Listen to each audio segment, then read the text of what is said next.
A lo largo de toda la Biblia hay una frase que se repite constantemente cada vez que un ángel se manifiesta ante los hombres: no tengas miedo. A veces se presenta como no temas, en otras ocasiones como no temáis, pero siempre con el mismo sentido.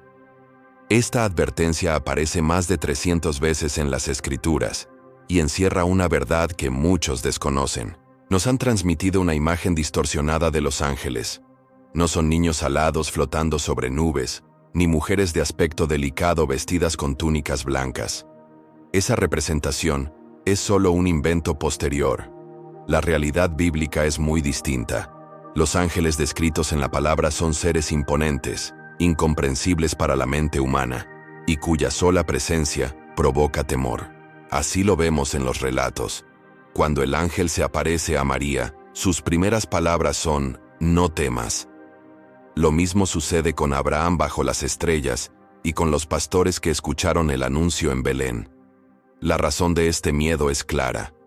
Lo que contemplaban no era humano. Ante sus ojos se revelaban criaturas de otro orden, y ese es el misterio que hoy vamos a explorar. Vamos a desmontar la falsa imagen de los ángeles para descubrir cómo los describe realmente la Biblia, conocer los niveles del cielo y entender las jerarquías invisibles. Y quédate hasta el final, porque también hablaremos de los seres más enigmáticos, los Ofanim, aquellas ruedas vivientes cubiertas de ojos que giran eternamente alrededor del trono de Dios. Cuando se menciona el cielo, muchos imaginan un solo lugar, luminoso y sereno, donde Dios habita y las almas descansan. Pero la Biblia lo presenta de manera diferente, no como un espacio único, sino como una estructura compleja, organizada en niveles y funciones, semejante a un reino jerárquico. El apóstol Pablo lo expresa con claridad. Conozco a un hombre en Cristo que hace 14 años fue arrebatado hasta el tercer cielo. Si existe un tercer cielo, necesariamente hay un primero y un segundo. Esto revela que la realidad celestial está estratificada y llena de distintos dominios. El primer cielo es el visible, el firmamento, la atmósfera y el espacio. Es el escenario de la creación material, donde se encuentran las nubes, el sol, la luna y las estrellas. Aquí no habitan ángeles ni potestades espirituales, es simplemente el nivel más bajo de la creación. El segundo cielo. Más allá, está el cielo intermedio, invisible pero activo. Es el campo de batalla espiritual donde fuerzas de luz y oscuridad combaten constantemente. Ángeles caídos y ángeles fieles interactúan en este plano, influyendo en la historia humana. Un ejemplo poderoso lo encontramos en Daniel, cuando un mensajero celestial le dice que desde el primer día que oró, su súplica fue escuchada, pero que el príncipe del reino de Persia le resistió durante 21 días. Este príncipe no era un gobernante humano, sino una entidad espiritual que dominaba esa región. Solo con la intervención del arcángel Miguel pudo abrirse paso. Esto revela que en el segundo cielo se libran guerras invisibles que repercuten en la tierra. El tercer cielo. Finalmente, está el cielo supremo, el trono de Dios. Este es el lugar más alto y puro, inaccesible a toda maldad. Es llamado también el paraíso, porque allí existe la plena comunión con el Creador.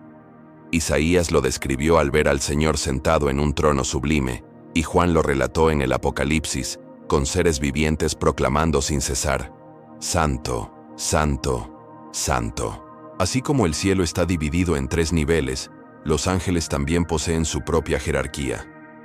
Algunos son mensajeros, otros guerreros, otros cumplen la misión de custodiar lo sagrado.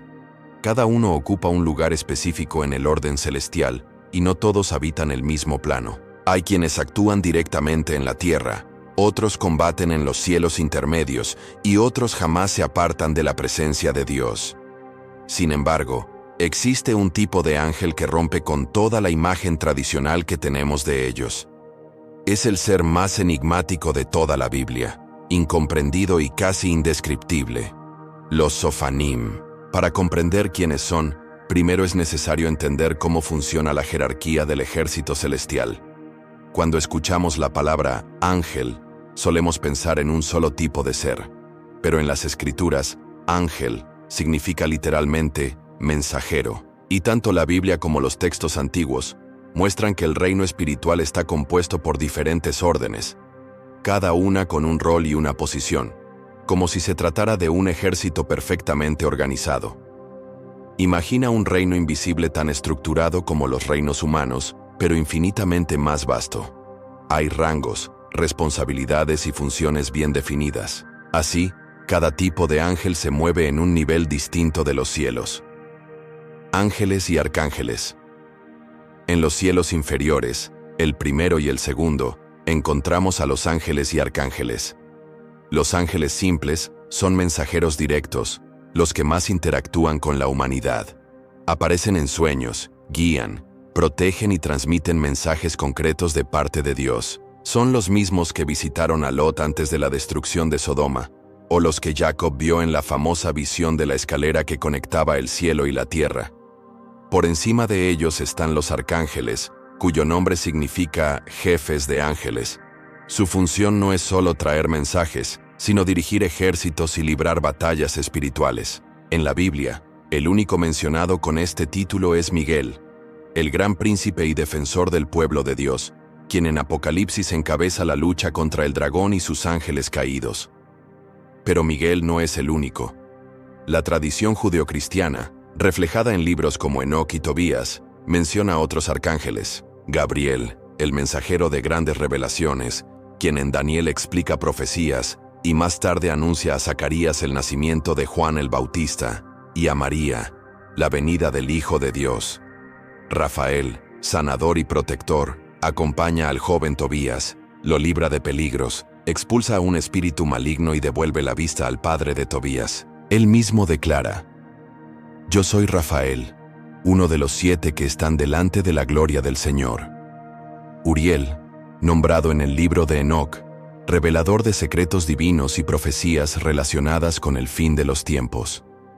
Estos nombres apenas nos abren una ventana, pues los textos apócrifos señalan que hay 7 arcángeles ante el trono divino, cada uno con misiones específicas. Sin embargo, aunque poderosos y cercanos a los hombres, los arcángeles no representan la cúspide de la jerarquía celestial. Forman parte de la tercera jerarquía, vinculada al mundo humano, pero por encima de ellos existen órdenes aún más elevados, dedicados a permanecer en la pura presencia de Dios. Querubines. En un nivel superior, en el tercer cielo, encontramos a los querubines, guardianes de lo sagrado.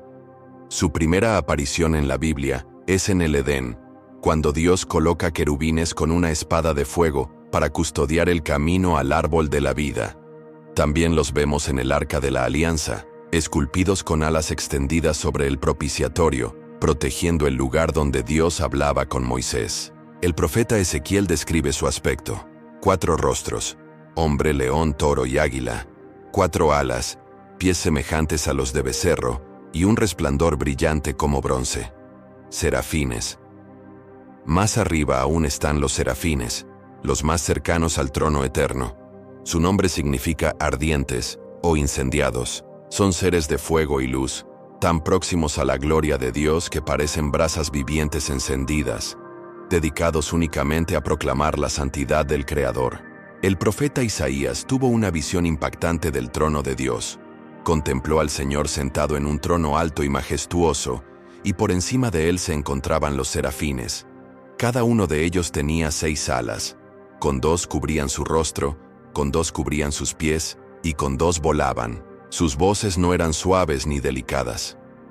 Isaías describe que se hablaban entre sí, y sus palabras estremecían el templo mientras proclamaban: «Santo, santo, santo es Jehová de los ejércitos, toda la tierra está llena de su gloria».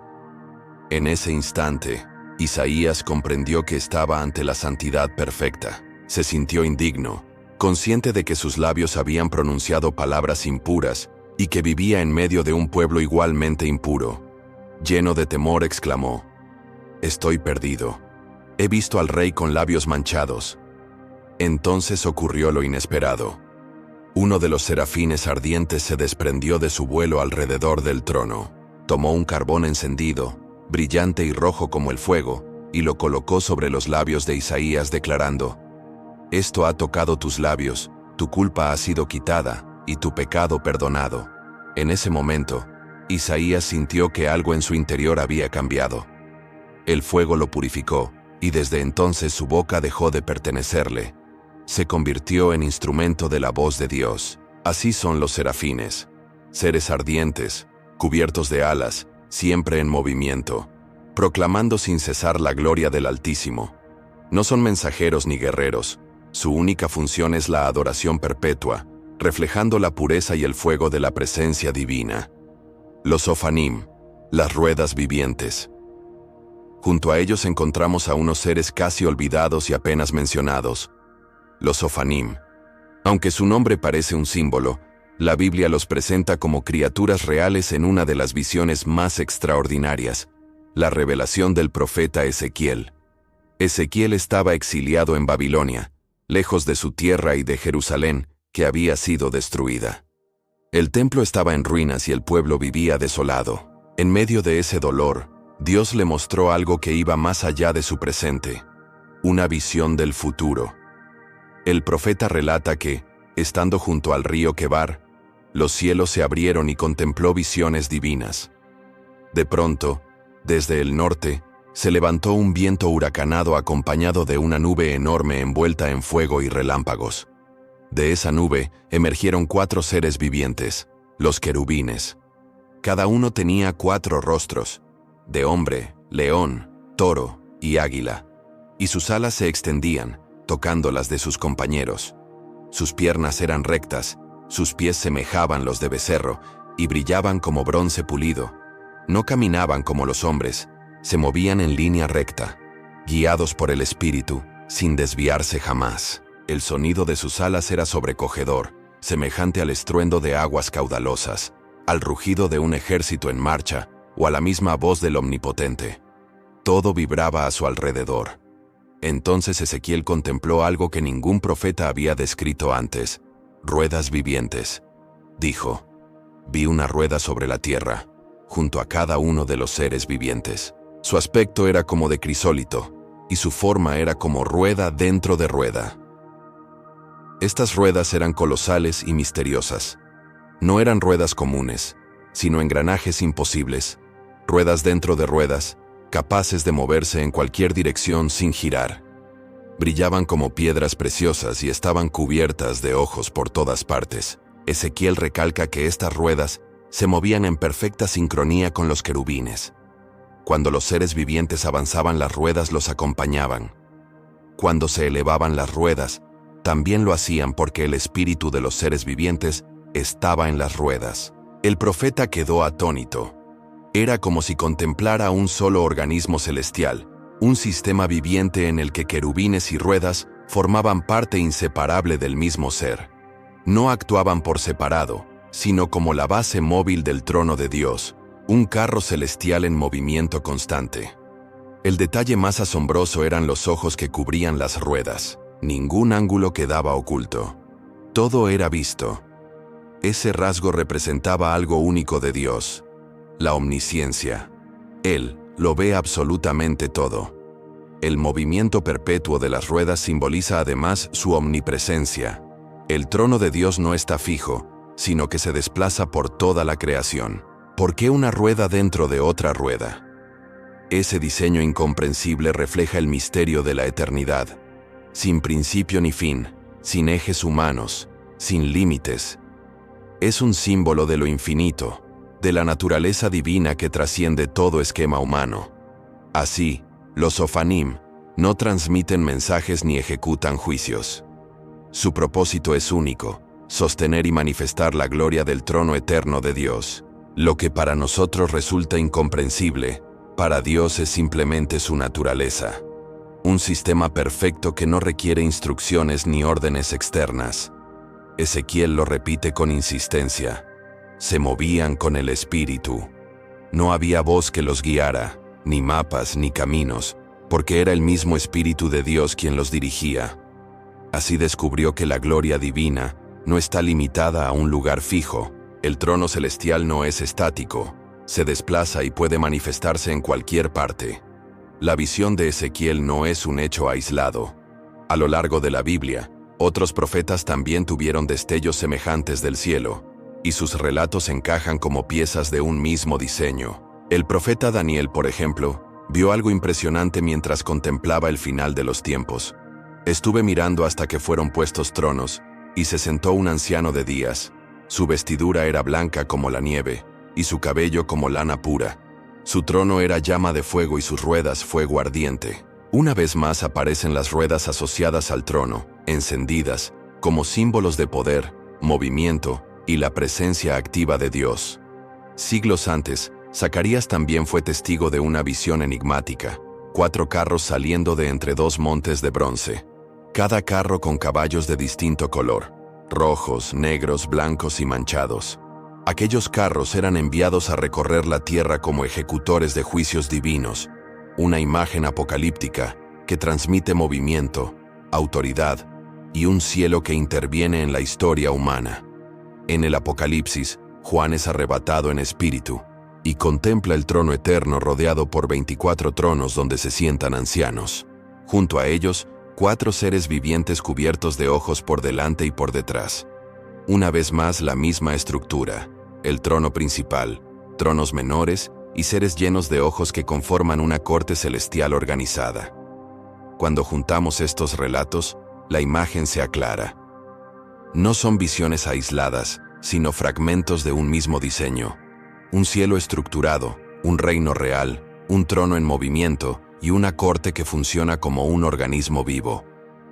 Ruedas, carros, seres ardientes y ancianos en tronos. Todos apuntan a un gobierno invisible y perfecto que sostiene lo creado. Pero los Ofanim no aparecen solo en la Biblia. El libro de Enoc los menciona junto con serafines y querubines, describiéndolos como parte de los ángeles de poder que, junto a los elegidos, levantan sus voces para glorificar y exaltar a Dios. Enoc narra cómo fue llevado ante el trono, y allí contempló a los Ofanim girando sin cesar, rodeados de fuego y resplandor. Eran seres conscientes, parte de la maquinaria viviente del reino celestial. Según Enoc, sus ojos son incontables, su movimiento es infinito, y su sola presencia provoca temblor incluso entre los ángeles menores. Además, añade un detalle único: los llama ángeles del sonido y de la eternidad. Su movimiento no es silencioso, sino que produce un rugido como de truenos, un canto cósmico que sostiene la creación. Son engranajes vivientes que marcan el ritmo del tiempo, voces sin boca y himnos sin palabras que resuenan ante el Altísimo. Más adelante, en la teología cristiana, el místico pseudo Dionisio Areopagita incluyó a los Ofanim en su célebre clasificación de las jerarquías celestiales. Allí los identifica como parte de los tronos, el nivel más alto junto con serafines y querubines. Dionisio los describe como portadores del gobierno divino, seres tan cercanos a Dios que reflejan su voluntad sin necesidad de hablar. Al reflexionar sobre todas estas visiones, podríamos pensar que se trata solo de relatos antiguos. Sin embargo, la Biblia enseña lo contrario. El apóstol Pablo escribió: «Nuestra lucha no es contra carne ni sangre, sino contra principados, potestades, gobernadores de las tinieblas de este mundo y huestes espirituales de maldad en las regiones celestes». Esto significa que lo invisible influye directamente en nuestra vida diaria.